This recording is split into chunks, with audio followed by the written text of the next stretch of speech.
Hi friends, ఎలా ఉన్నారు? Welcome back to my channel.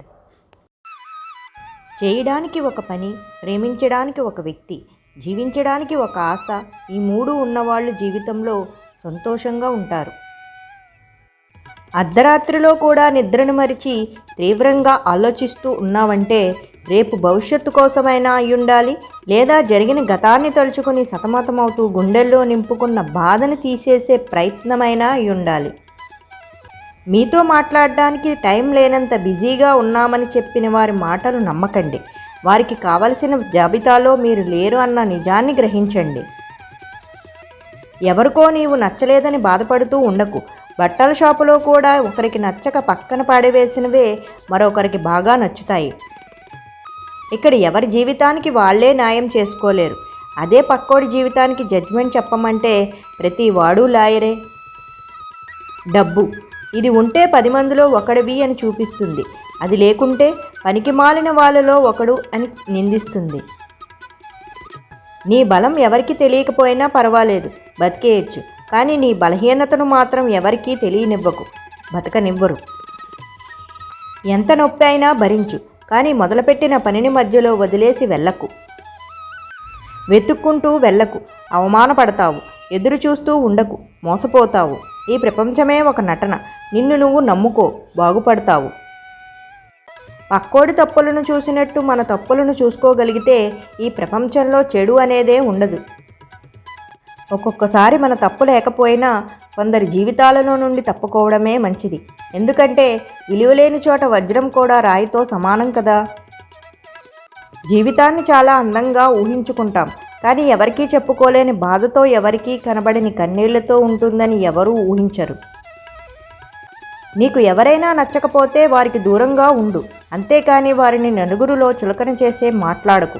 ఒకరి గురించి తక్కువ చేసి మాట్లాడే హక్కు ఎవరికీ లేదు, గుర్తుపెట్టుకో. మనం నిజాయితీగా ఉన్నంత వరకు ఒకరి ముందు నటించాల్సిన అవసరం లేదు.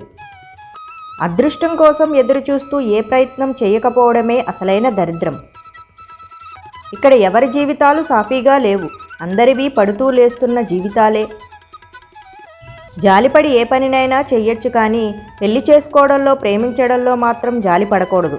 ఇది జాలిపడి చేశావంటే కంకనాకిపోతావు, జాగ్రత్తగా గుర్తుపెట్టుకో. నీకు నచ్చినట్టు ఎప్పుడైతే బతకడం మొదలు పెడతావో అప్పుడే నువ్వు చాలామందికి నచ్చకుండా మిగిలిపోతావు. ఎక్కడ ఓడిపోతానన్న భయంతో మొదలుపెట్టడం మర్చిపోతున్నాం. చిన్నప్పుడు దేనినైనా పట్టుకుని నిలబడాలి, పెద్దయ్యాక దేనినైనా తట్టుకుని నిలబడాలి. నువ్వు ఒకరికి మంచికి చేసినంత మాత్రాన నీకు ఎవరూ మంచి చెయ్యరు. ఎందుకంటే ఇక్కడ ఎవరి స్వార్థం వారిదే. ఆశ గొప్పదా, ఆశయం గొప్పదా అంటే ఆశ ఏమో ఆనందాన్ని ఆశిస్తుంది, ఆశయం ఏమో మంచి జీవితాన్ని అందిస్తుంది.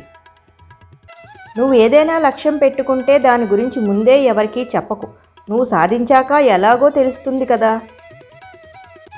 ఎప్పుడూ ఒకరి నీడలో బ్రతకాలి అని అనుకోకు. కష్టమైనా సరే ఒంటరిగా బ్రతకడం నేర్చుకో. ఒకటి గుర్తుపెట్టుకో, నీడలో చెట్లే బ్రతకలేవు, మనం బ్రతకగలమా? ఎదుటి వ్యక్తి వద్ద మనం మంచి అనిపించుకోవడం కోసం మూడో వ్యక్తి గురించి చెడుగా మాట్లాడకూడదు. మనం ఒంటరి అవ్వడానికి ముఖ్య కారణం ఎవరినైనా గుడ్డిగా నమ్మి దగ్గరవ్వడమే. మీరు బిజీగా ఉంటే ప్రతిదీ ఈజీనే, కానీ మీరు లేజీగా ఉంటే ఏదీ ఈజీ కాదు. నిజాలు అనేవి ఉండవు, కేవలం అభిప్రాయాలు మాత్రమే ఉంటాయి. మనం జీవితాన్ని ప్రేమిస్తున్నాం ఎందుకంటే జీవించడాన్ని అలవాటు చేసుకున్నందుకు కాదు, ప్రేమించడాన్ని అలవాటు చేసుకున్నందుకు. ప్రేమ లేకపోవడం వలన కాదు, స్నేహం లేకపోవడం వలన వివాహాలు సంతోషంగా ఉండలేకపోతున్నాం.